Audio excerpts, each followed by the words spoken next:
Dad, CarMax put the entire auto industry on alert. We did an hour-long live stream just talking about this just the other week. Their quarterly earnings came out and they were bad. There's a few highlights from it that we'll talk about. I also want to really parlay this into a discussion around Carvana, Vroom, and other dealer groups that are probably also going to report really bad earnings. And could this be a turning point in the used car market?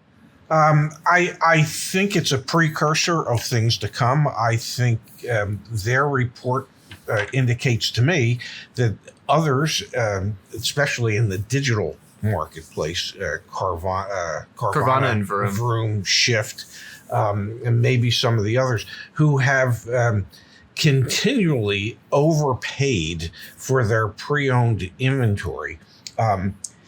That those overpayments are finally coming to roost. We will see a lowering of per vehicle profits. We'll probably see some softening of their F&I profits, and probably concern over the repayment schedule on some of those loans. So you're thinking about selling your car? Go to joinyaa.com/sell and just enter the information once and get all the offers in one place. It's just that simple. All right, so let's jump into the information. Retail units sold decreased 6.4%, and CarMax is the grown-up in the room. They've been around for decades, so when their sales numbers start to drop, their per unit vehicle, their PVR per vehicle retail profit drops. This is concerning. Mm-hmm. The gross profit per unit was actually $2,282, an increase of $97. So on the retail side, they actually saw a slight increase in the amount of profit per vehicle. Now, wholesale is where things took a turn for the worse. Units sold was down 15.1%, and the per unit profit was down $124, which might not sound like a lot, but when you're talking about $881 in per unit profit, that's a significant decline. Well, and it adds up to a lot when you talk about the number of cars that they wholesale, Boom. which is actually more cars than they retail. So, yes, it adds up to a lot of money. I mean, what they buy, like 322,000 vehicles. And how many did they retail? 200 and some thousand? Exactly. So yeah, do the math. Here it is. They bought 342,000 vehicles from consumers and dealers, which is down 8%, and they sold 200 and some thousand. Well, they're not going to just sit on those other 100 and some. They're going to wholesale them, or they're going to get rid of them.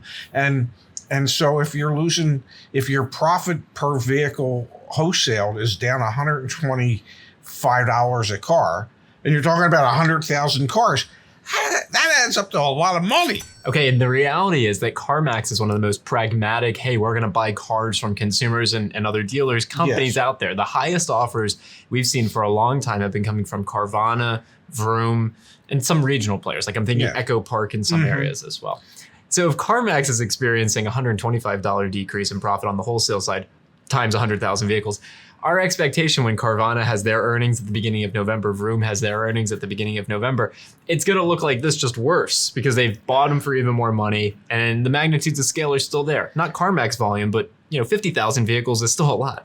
And we know that for instance, Carvana, they bought many more cars than they retailed.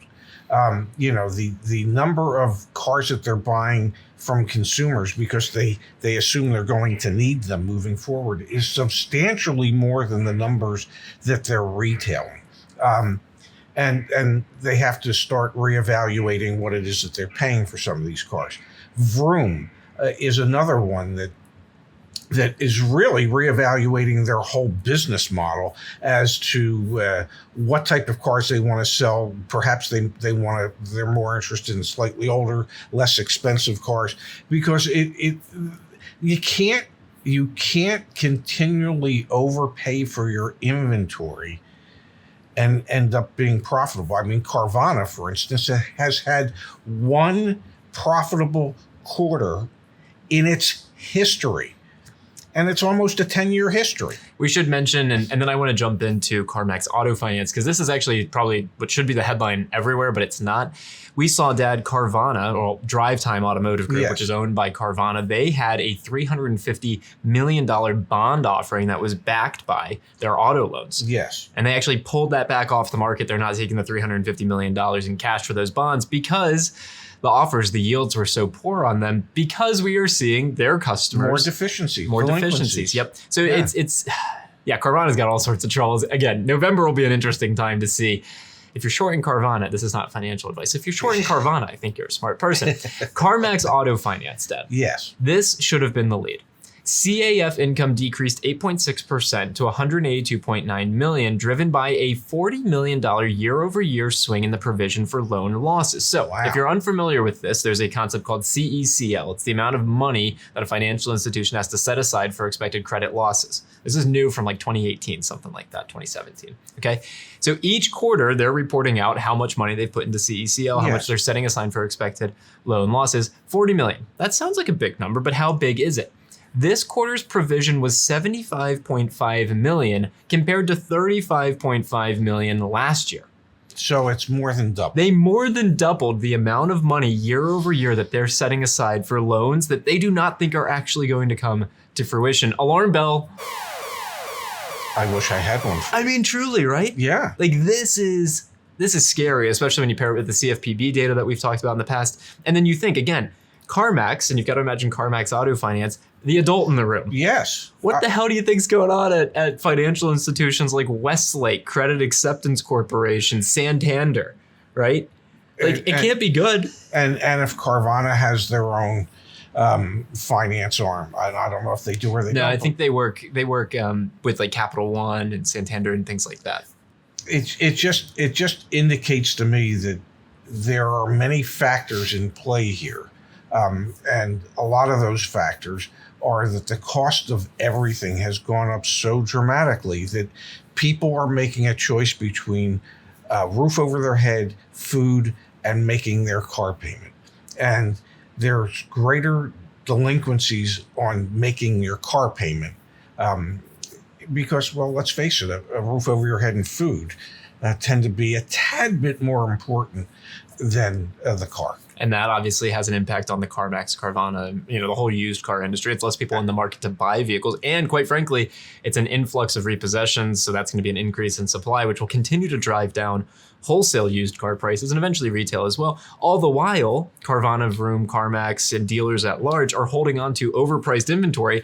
And talk about black swan or a perfect storm, you have interest rates rising, which means the floor plan cost for these dealer groups are also going up. CarMax doesn't pay cash for their inventory, they finance it. They don't? Right? So like after 90 days of sitting on something, Yeah, they just want to get rid of it. So they take it to the auction. Well, they either take it to the auction or they lower their price. And my guess is that CarMax values having a retail customer over having a wholesale customer. If they're averaging almost $2,300 a car on the retail side and only $884 a car on the wholesale side, it would seem to me that it would almost make sense if I was CarMax and I had an aged unit that, well, if I only made a $1,600 profit on the retail side, I'm still $800 ahead than having taken it to the auction. Again, it feels like CarMax has rung an alarm bell for the entire auto industry. I think November will be another kind of, November 7th, if I'm not mistaken, is Carvana's earnings. I think that's a day of reckoning. I think that's when everyone's like, oh, the bottom fell out. Yes. We'll see what happens. Absolutely.